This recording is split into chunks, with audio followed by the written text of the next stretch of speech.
Some of the reasons we might see a resurgence in some of these diseases, Coryzas, fowl cholera, things like that, it comes down to biosecurity and bird density.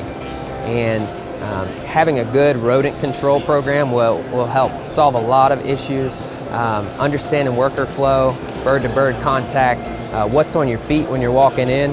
Those are some keys to help prevent some of these more routine things from flaring up and being big deals. If we've gotten control of LT, if we've feel pretty good where we're at from a biosecurity standpoint in preventing high path and low path AI, that's when we can fine tune things. We can look at what's best for these birds, what's best for their welfare, their productivity, and we can make some adjustments that leave a highly immune bird to whatever sort of field challenges we see. It's always a balance between the immune status of the bird and the challenge in the field.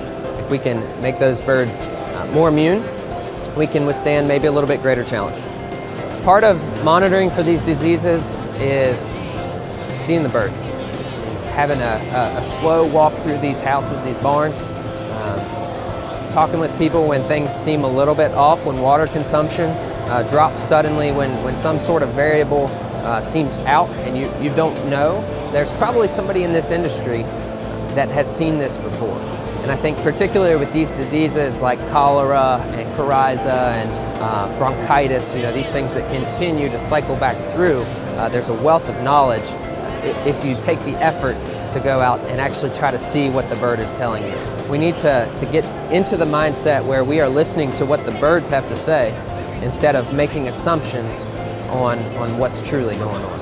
I think we have to get ourselves out of the mindset that the vaccine program on a sheet of paper equals immunity. That sheet of paper equals nothing to the bird until you handle the vaccine well. You have the right vaccine in the right situation. You handle the birds well. You diminish stressors that might diminish immune response. We want all of these things to be in synchrony to help this bird have a fighting chance against whatever sort of vaccine we're putting in there. That's the ultimate goal, is to have this bird at a high plane of nutrition, a high plane of health when they respond to these vaccines, so that you can turn vaccination into immunization. We at Elanco have a technical team and a sales team that combine a lot of disease and practical experience, many years out in the field.